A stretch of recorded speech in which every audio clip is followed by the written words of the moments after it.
and welcome back to another episode of the Trauma Informed SLP podcast. Woohoo! Pew, pew, pew, pew, pew, pew, pew, pew, pew, pew.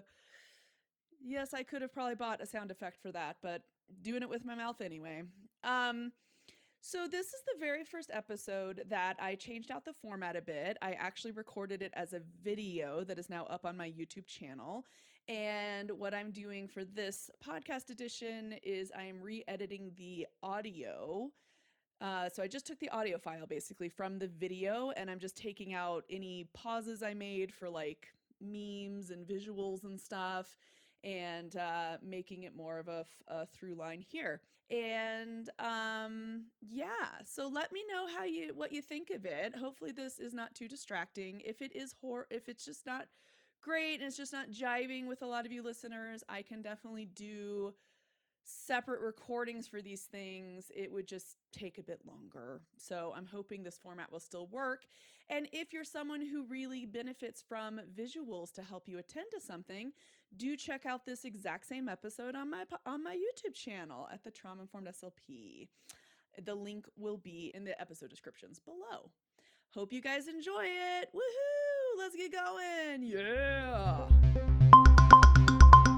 This is a podcast where we learn how to promote safety and empowerment to build resiliency in everyone we know, including ourselves. That's right, folks.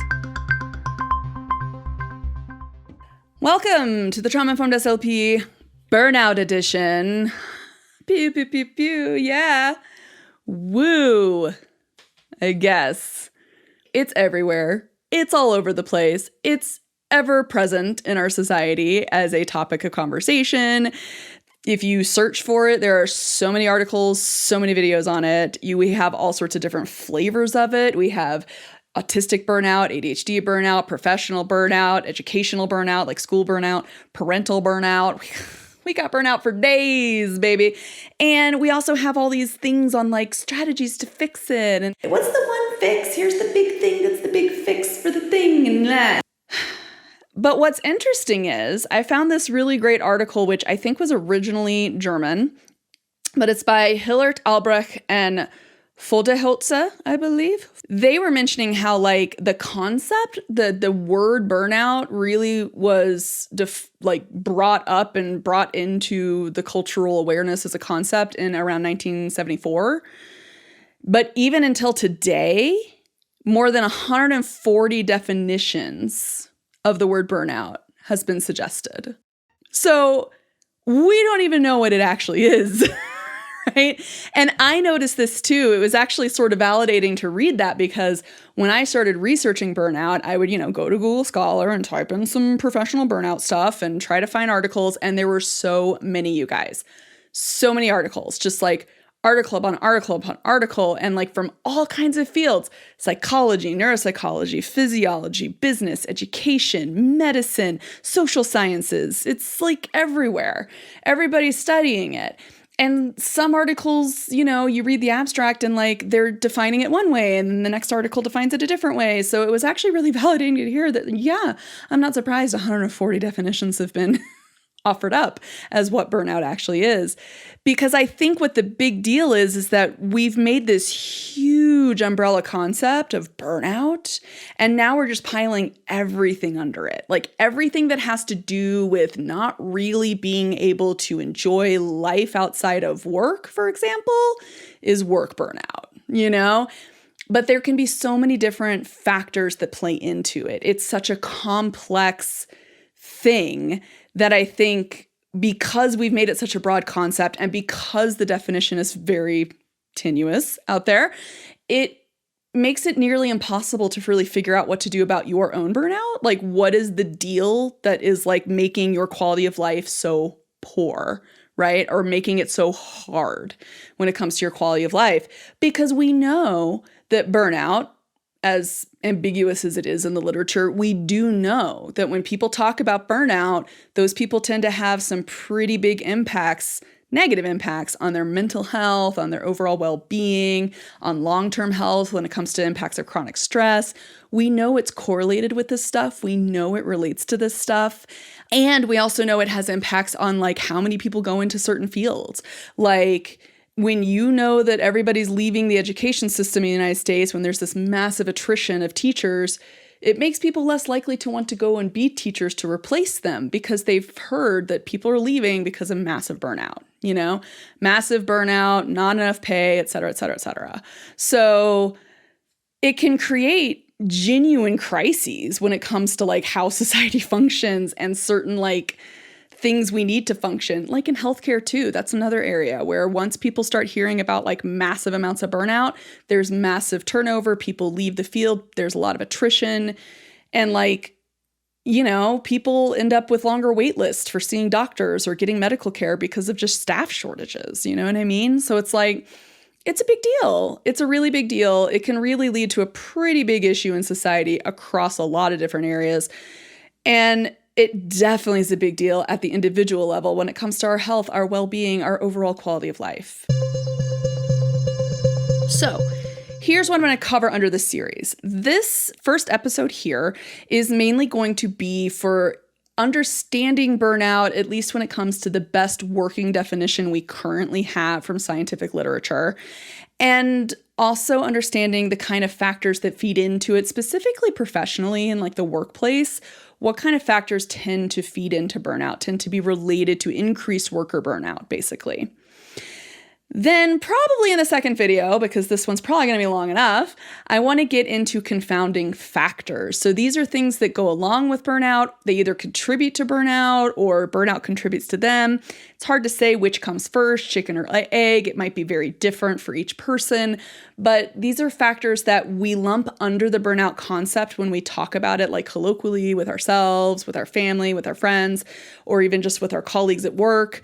We tend to sort of overlap all this under burnout, but these are things that might need a very different approach when it comes to like how we can help move past it, how we can heal a little more, and hopefully negate those really detrimental mental health impacts. And then I'm going to make an episode on my personal issues with really common strategies and solutions that you hear about all over the place on the listicles, the life hacks, the articles, the videos. I'm going to talk about more like my issue with a lot of those things because there's so much out there. I don't think you need to hear me rehashing the same strategies over and over again.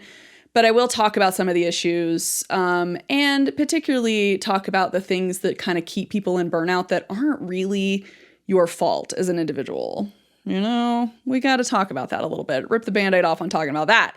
And then also I'm going to include a little bit, probably a separate episode on my own personal experiences in terms of neurodivergent burnout with like ADHD, autistic burnout, and how it overlaps a lot with professional burnout, how those two things tend to intersect, and how like the mental health from like personal experiences can really impact what's going on with professional burnout and also just with a lot of things. So yeah, hopefully this will be helpful. My main key takeaway from this series for people that I want people to get is some understanding of some of the nuance, some of the complexity under this burnout concept, so that when you're looking at your own life and you're kind of taking inventory of what you might need to change or improve, you'll have a better sense of where to look, what sounds like it might be kind of the area that you need to look into a little more, just something that helps give you a better sense of direction of why you're feeling the way you're feeling and what you might need to help you with it, right? And how to get the help you need.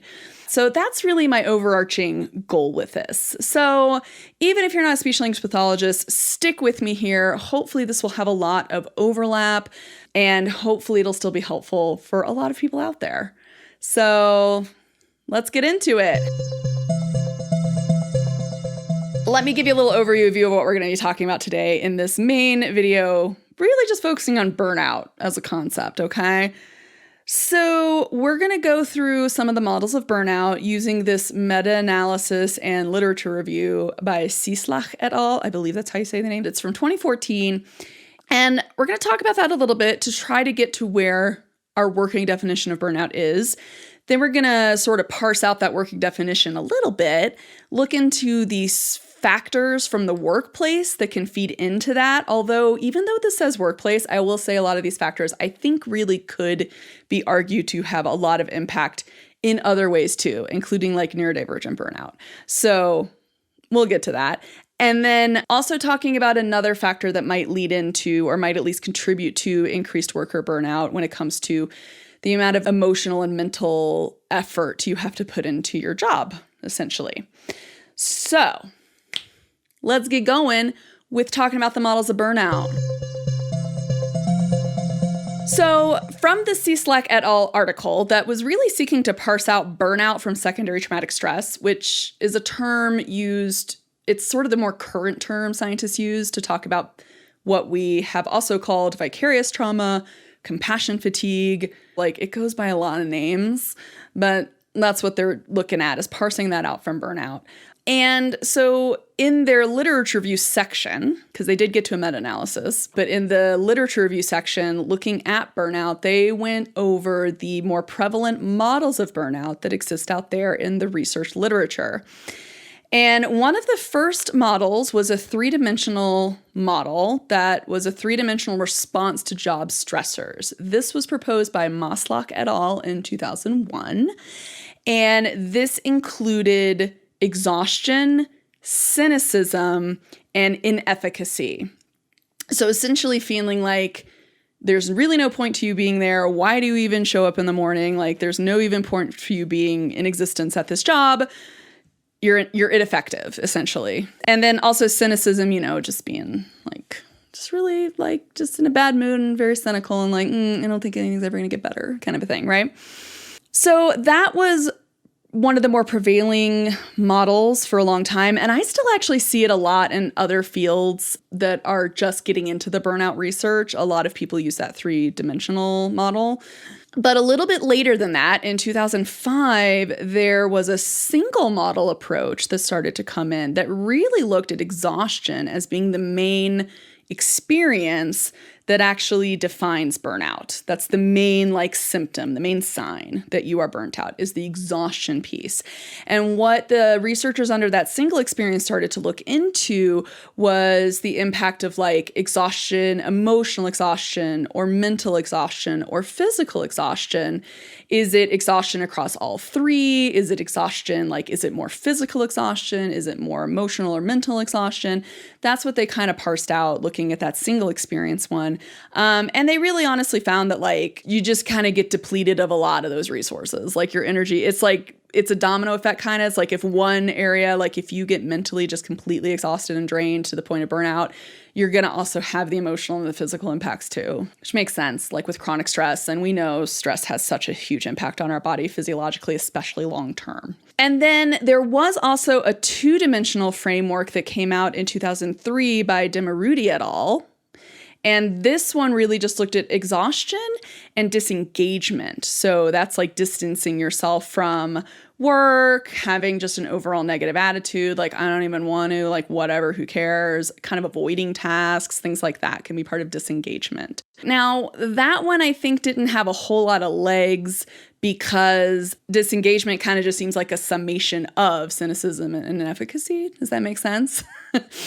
So it's kind of that you can see where the issue trying to define this comes in, because you get into really big nuances. Everybody's pulling out their thesaurus, It's isn't disengagement really just comprised of these two factors? It gets like that because that's how researchers do. And to be fair, it makes sense because it's hard to research something if you don't have a very clear definition of what the thing is that you're investigating.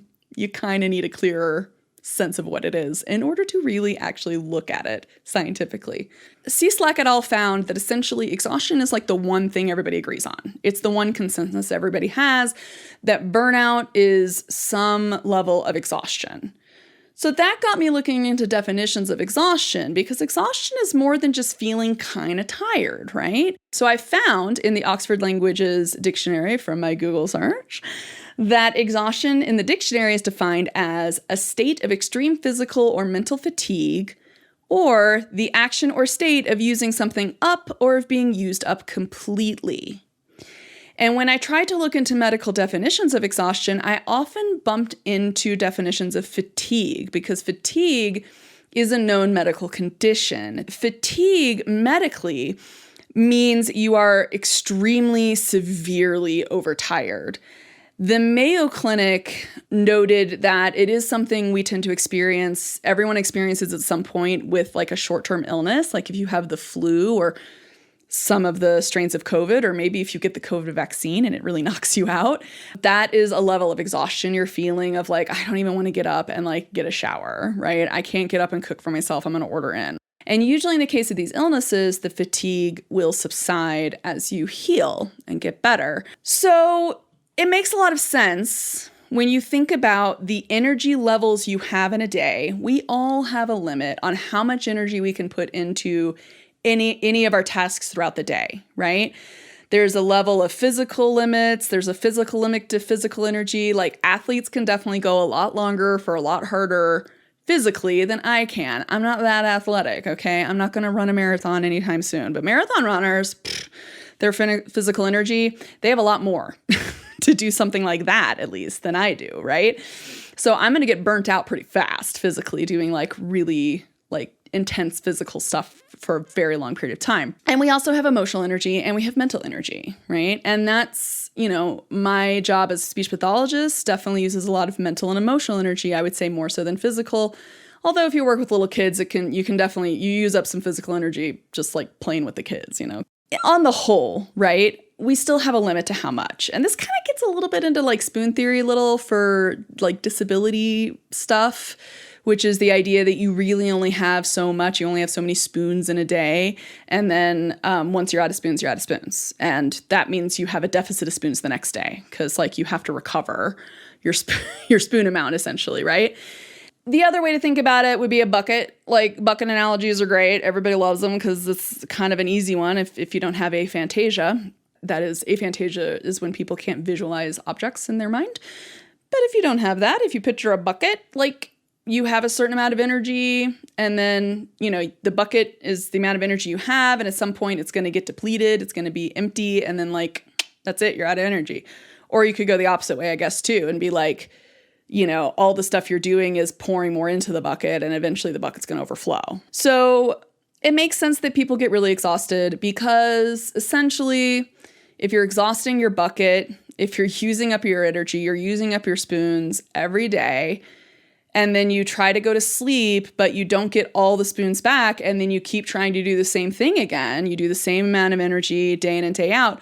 You're just constantly depleting your energy stores. And over time, long enough time, you're just going to feel constantly exhausted. And your body has ways of keeping going because you're not actually a bucket and you're not actually spoons, We all have this limitation, and the human body has ways of pushing us through that, right? It has ways of like, it'll increase those cortisol levels and your stress hormones and stuff to keep energy going, to keep muscles going. It has different ways of tapping into different energy stores to keep us going the more we demand of it. But over time, there's still a cost to that, right? There's still a cost to dipping into these energy stores or energy resources like certain hormones that are really intended to help keep us alive and like oh my gosh, there's a bear, what do I do here? Fight, flight, or freeze kind of situation, survival mode kind of situation, versus just pulling on that every day just to get yourself through the day, right? So this is where we get into that like physical overlap of like, yes, if you're just constantly depleting your mental energy and your emotional energy, you're still going to have an impact of like physical exhaustion and all of that because you're still having to pull on different like hormones and different energy mechanisms in our body to keep the energy spinning in our brain and all of that, right? So essentially, it's kind of a somewhat simple formula, really, when you think about it. If you sum up your physical, mental, and emotional energy you need at work or throughout your whole day, and you subtract the daily energy demands, like of your job, for example, if you're just constantly getting a negative number, right, then the energy demands of the job or your daily life or whatever it is too big for how much you have to give to it. And you're definitely heading toward burnout, toward some level of just constantly feeling exhausted. So hopefully that makes some amount of sense as to why exhaustion is really kind of the main thing of burnout. And I find it useful to think of burnout really as being the exhaustion piece. That is the bigger piece there, All right. So let's get into some of the risk factors for developing burnout.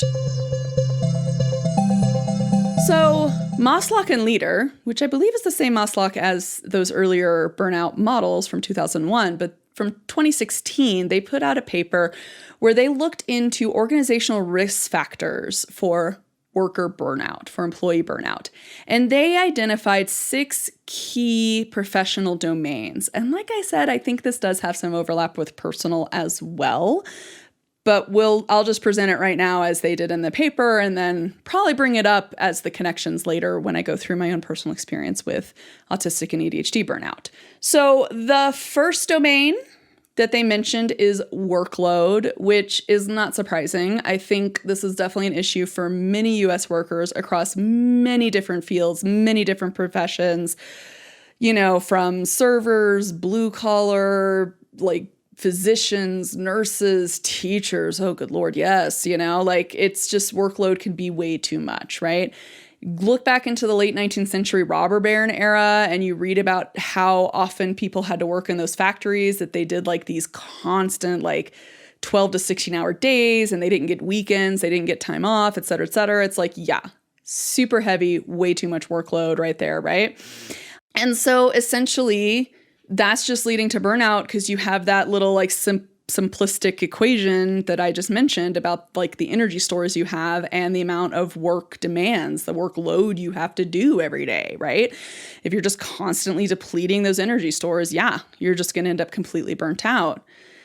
And I think this is one of the bigger things that gets emphasized a lot because it does have such a huge it's one thing that unifies so many workers in the United States is having too much to do at work, having too many demands, having bosses that just constantly want you to keep on working past when you've clocked out. You get those articles of quiet quitting and stuff like that, right? When people try to put in boundaries of no, I'm going to do my 40 hours and I'm going to be done. That's it. That's my job. That's what I'm hired to do. And the bosses are like, whoa, actually, we don't like that, right? We want you to do more. So definitely an issue, workload. The second key domain they mentioned was control. I like to think of this also as autonomy, essentially. So it's the sense of the amount of control you have over your work days, how you manage to get your work done, your just daily flow of tasks and when you take breaks and when you don't, and et cetera, right? Now, basically, when you don't have any control over that, let's say you have a really highly micromanagey type boss or something, or supervisor, if you don't have a lot of control or autonomy, you don't have any sense of independence at all, that's going to wear on your energy stores because you're probably using a lot more mental energy and or emotional energy to kind of keep going within the confines of what this person says you have to do, rather than you just kind of going with what your instincts are, right? That probably takes off a little more mental load in my mind. But I also have a personal theory. My personal theory is that for those of us in jobs, at the time I was working in schools when COVID shutdown happened in 2020, and for people who were able to work from home during COVID shutdown, I think we experienced an unprecedented level of autonomy, of control over our work days, of the fact that we could roll into Zoom meetings in our pajama bottoms and throw on a little cardigan or jacket and poof, you're dressed for the day. And the fact that if a meeting got to a section where it wasn't really about you anymore, but you still kind of have to be on it, you could just turn off your camera and carry your little, laptop down while you did your laundry, You could get some do the dishes or something while you're listening to stuff. And that was such a major autonomy thing. And we had so much time to do those tasks, right? And then a lot of jobs ended up going back, of course, with education, of course, yes, I think probably a pretty good thing to go back in person for a lot of students. But a lot of jobs have this return to work thing. And I think people are experiencing a loss of autonomy, and the frustration that comes from that, the amount of extra effort they feel they have to put into work when they suddenly are not in control of when they take a little break or when they can just walk off to go to the bathroom or et cetera, okay? The third domain they talked about was reward. Obviously, for most workers, this is salary. most of us want to have fair wages. We want to make enough money if we're working full time to support ourselves and our families, and maybe have enough to save a bit so that we have peace of mind for emergencies. So essentially, we want livable wages. That clearly is not a thing happening across most of the United States workforce at this point. So it is a very big topic on a lot of people's minds, like the amount of money the CEOs of huge corporations make versus how much their entry-level employees make, for example. That's probably one of the biggest ones. And yes, money doesn't buy happiness and all that, but it sure does buy a lot of peace of mind, especially if you're able to support people, pay medical bills, buy a house perhaps, or a working car that doesn't break down constantly, right? Like these are things people either want and or even just need, especially if they don't live where there's good public transit and they need a car to get to work. So when the primary reason you're even working, to make a living, to be able to afford food and shelter, basic physiological human needs there. If you feel like you're not making enough money for that, yeah, you're going to get pretty burnt out going to work and still struggling a lot with and having a lot of stress outside of work, right? Especially with money. Rewards aren't just money, though. It also includes like being told you're doing a good job, getting positive feedback about what you're doing, maybe being supported well enough, or like if you say you need a resource, being given that resource because you are a valuable member that they want to reward the fact that like, yes, it's good. You need this, we give it to you, And a lot of us don't get that either at a lot of places. A lot of times people in managerial positions don't always focus on the positive stuff. A lot of times it's like kind of goes with that autonomy control thing too, right? Where I feel like most micromanaging bosses I've ever had pretty much never rewarded me. It was always criticism or negative feedback constantly. There was never like, good job. It was very rare to get positive from bosses who are more set in that sort of mindset, right? And what's interesting is like if you reward people with like positive feedback, they feel like they're more competent at their job. And little spoiler alert here, but competency, like the psychological need to feel like you're competent at what you do, plays a huge role in employee well-being, which we're going to get into a little later in a different episode, but a little spoiler alert on that. You have to start feeling a little more competent at your job to feel like you're doing a good job and to feel like you belong there and yay, you're doing good work and it's great. You kind of have to get the feedback that shows you do have that competency. So, okay. Anyway, let's move on to the next domain. So the fourth domain is community. Now, this is the sense that, you have relationships, positive community with people you work with, essentially. And this can get really tough if you're a member of a marginalized group that is not very present or represented at your job. It can be very hard to have a sense of community there through that. For speech language pathologists and other service providers, especially at schools, for example, or skilled nursing facilities, it can be really hard to feel like you have community when you're kind of the only one doing your job in the building. Like you're the only SLP there. It can be tough. You want to vent about things. If you want to vent in the schools to somebody about medical billing taking way too long and the software is just being a nightmare, you have to go find someone else who uses that software to vent to them about that, to get that sense of connection and like, a little validation and like, oh, I know, blah, blah, blah, right? Because if you try to vent to like, say, teaching staff, they don't bill Medicaid/Medi-Cal if you're in California. They don't do services that bill like that. That's for special education services, especially for physical therapy, occupational therapy, speech language therapy, and also mental health services. Those things are the things that bill, because we're more medically adjacent there as service staff. So, if you want to complain to the teacher about like the software is being really laggy and really slow, and I have like 50 different things to put in for the 50 different kids, and it's going to take forever at this point, you have to explain the situation first in order to really vent. And it doesn't always help with that sense that you're part of that teacher community per se. Does that make sense? I mean, venting is one of the ways we develop some level of community with ourselves, or some camaraderie of like, we have a similar job we're doing here and we can talk about the things we like and the things we don't like, And the other thing that comes to mind about community that can be really wear you down is like if you happen, this is kind of going along with being a member of a marginalized group or just being very different from the people you work with. But, especially in speech language pathology, we do have a fair number. Our demographic is still predominantly cis, white, heterosexual females, middle class usually. So kind of suburban vibes, and some folks in that demographic get fairly cliquey, there's some social learning there about, friends and what friends are and such. And I don't know, with my AUDHD and queerness, I see, like, if I go to ASHA, for example, our big convention, and I see a lot of kind of same demographic folks, I tend to get a little nervous because I don't usually fit in with that demographic very well, Like, I get accepted at first, and then I get rejected later. So I get nervous. I get nervous about the idea of, like, going to a different private practice, for example, because, like, it might be very cliquey, and I probably won't fit in with the clique. So I won't have a sense of community there. I won't have a sense of being connected or cared for by anybody there, No, I'm not speaking for experience. What are you talking about? Crazy. Of course not.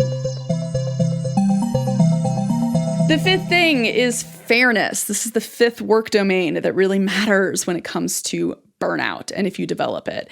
Fairness is the sense that essentially everybody gets treated equally and equitably at work, right? So if I ask for a resource that I really, really need, I get that resource. And then if somebody else asks for a resource they really need, they also get that resource. Not I ask, well, we can't really give it to you because we have to give stuff to other people instead, right? Like that doesn't always feel very fair, right?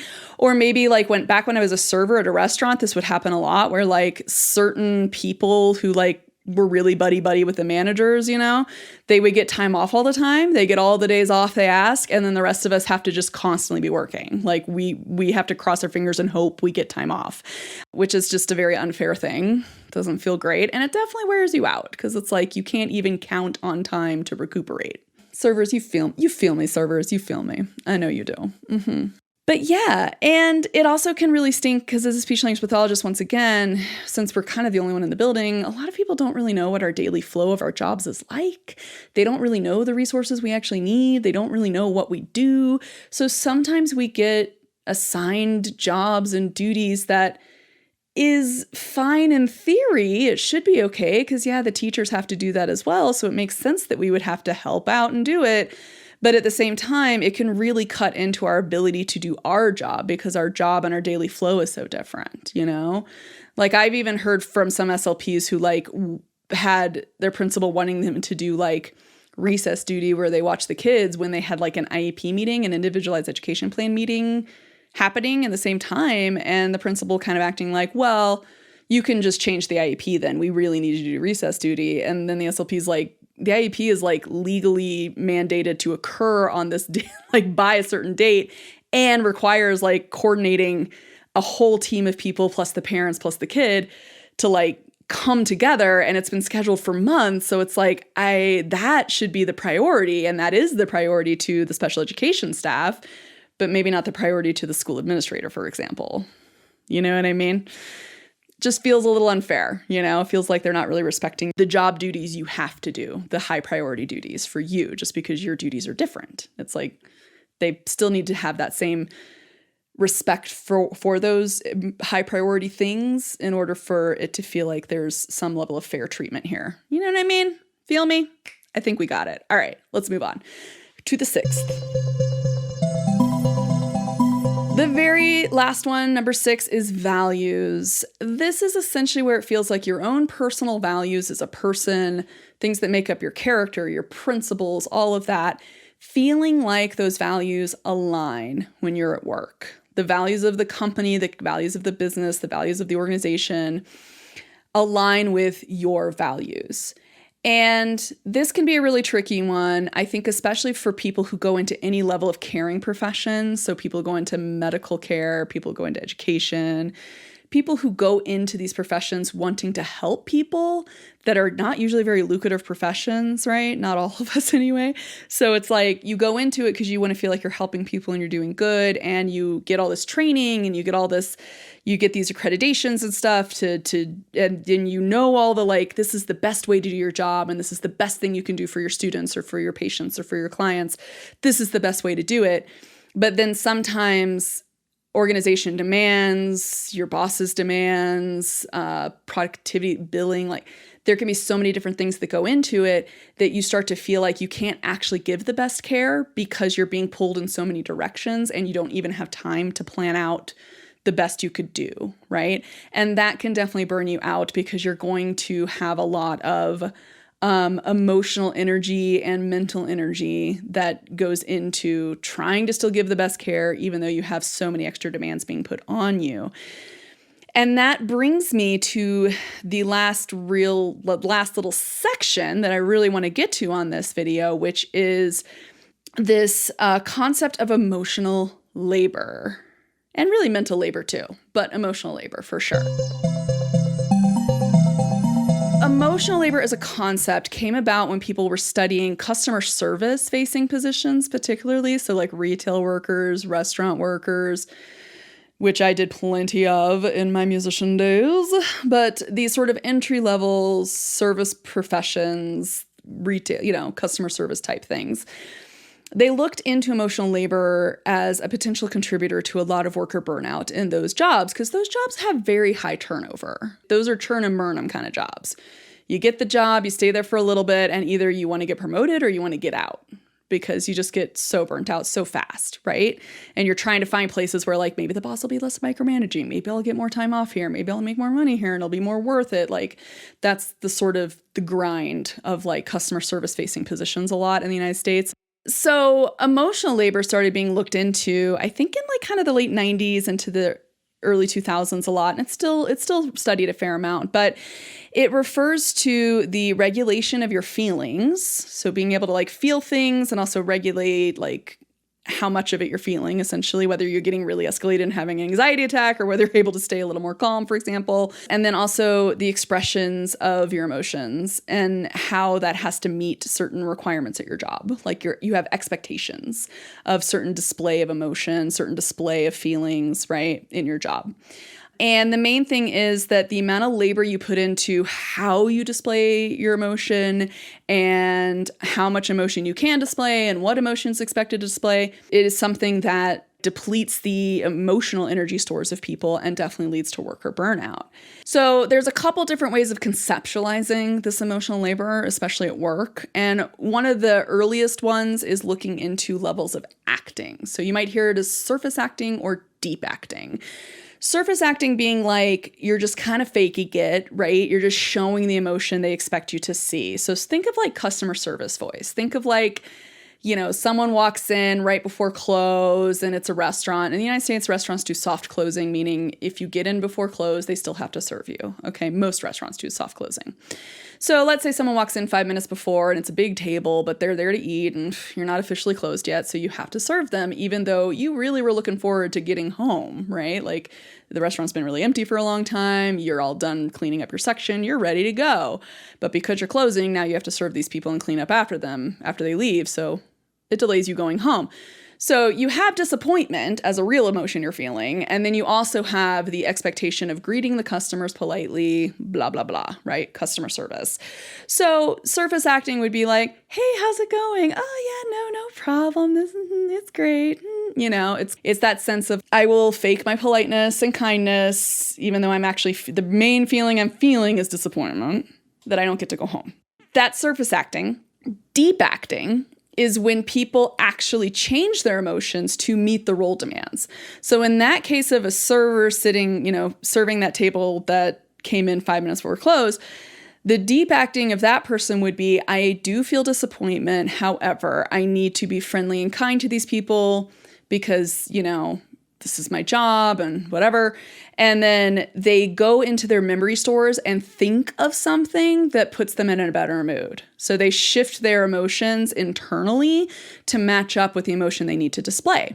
So if they need to display friendliness or excitement or just a little bit more friendly energy, they might drum up an emotion of hanging out with friends, or they might, whatever it is, right?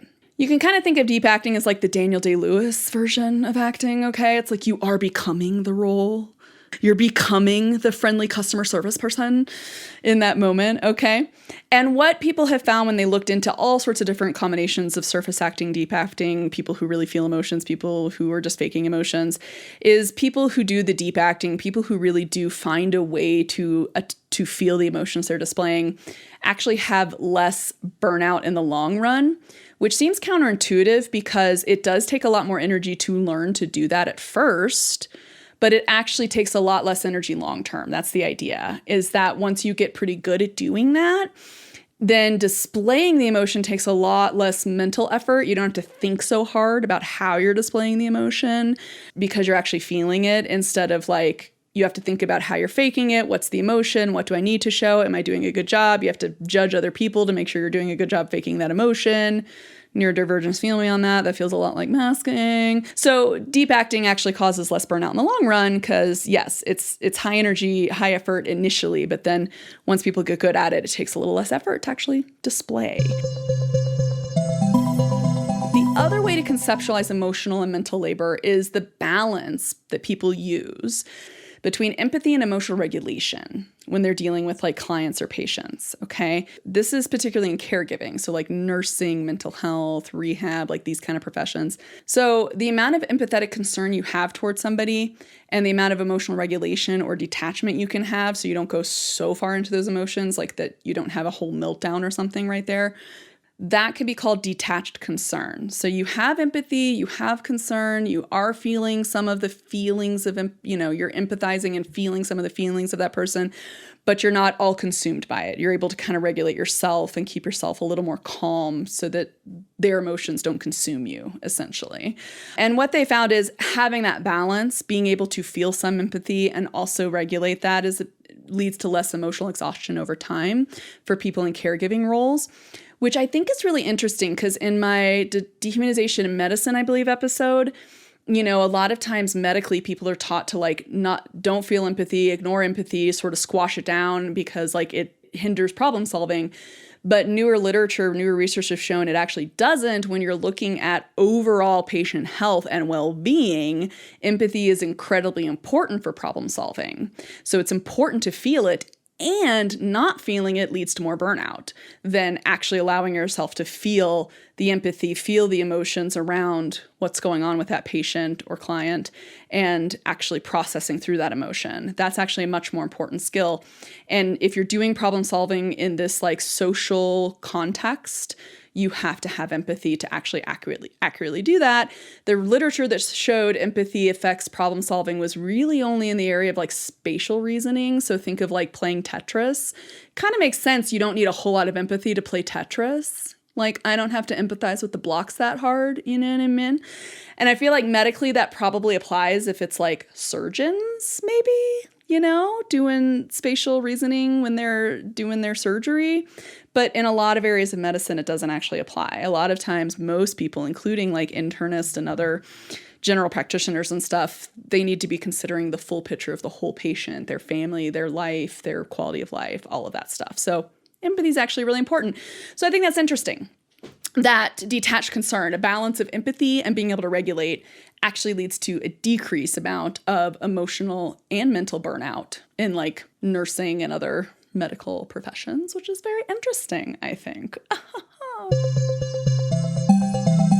So that's kind of a lot. That's it for this particular episode. Let's wrap things up a bit, okay? I think it's fairly obvious that if burnout is related to these 6 organizational domains, organizations do have a lot of responsibility to help with employee burnout. That's sort of my bigger takeaway, that a lot of times with this exhaustion stuff, a lot of it comes from one of these key work domains being violated or having to do way too much emotional or mental labor at work to just keep up with the expectations of your work. And I know that definitely overlapped for me with neurodivergent burnout and internalized ableism and stuff like that. So I'll get into that later on, but that does bring me to this setup, I guess, for the next episode, which is that a lot of the rhetoric we have in the United States, especially around work ethic, around hustle culture, around girl bossing and all that, this like work ethic idea has a really heavy shame base to it, right? You get a lot of messaging around like you're a really bad person if you're not doing everything you're asked to do. You don't, especially if you're socialized as a girl growing up, you're really trained that you're not really allowed to say no to caregiving and doing extra tasks, right?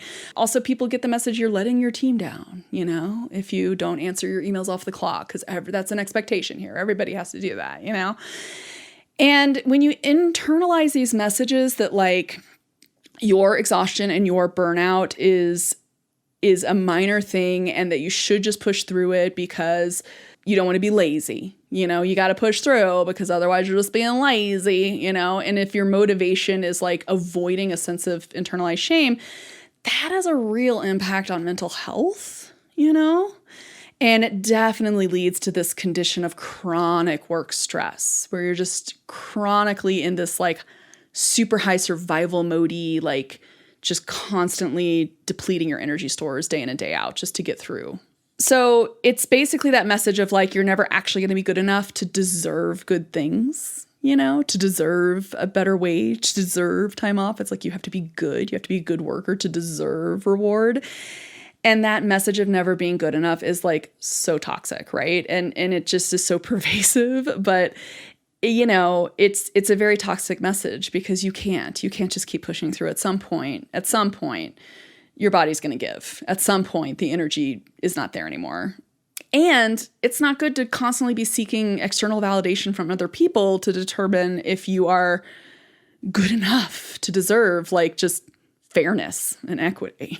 You know, like that's just absurd, right? So takeaway from that is don't feel bad about setting any work-life boundaries you have to set. Quite frankly, don't listen about this quiet quitting stuff. Like, listen, here's what happened. This is what I remember. And I went to the Wayback Machine to confirm this, but there are so many articles on worker burnout in the 20 teens that were like, you have to set good work-life boundaries. You've got to like not answer your emails off the clock. And when you're home, and blah, blah, blah, you know, and like compartmentalize and eat well and rest enough and take enough days off, take mental health days off if you need to, et cetera, et cetera.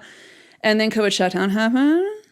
And then wage suppression got worse and inflation continues to rise and wages do not increase with it. And people started getting unemployment checks that were actually better than their actual paychecks during COVID shutdown that made people kind of wake up to like, hey, I don't want to go back and work so hard for like no money. Like, are you kidding me? And I think that that's when we started to see a lot of the quiet quitting things. We started to see more of a shame narrative around like, oh, you want to set work-life boundaries? You don't want to answer emails off the clock? You're just quiet quitting. You're only doing your 40 hours and then leaving. Quiet quitting. Like, in my opinion anyway, it's just a way of like, you know, keeping workers really only looking at the company's bottom line instead of their own health.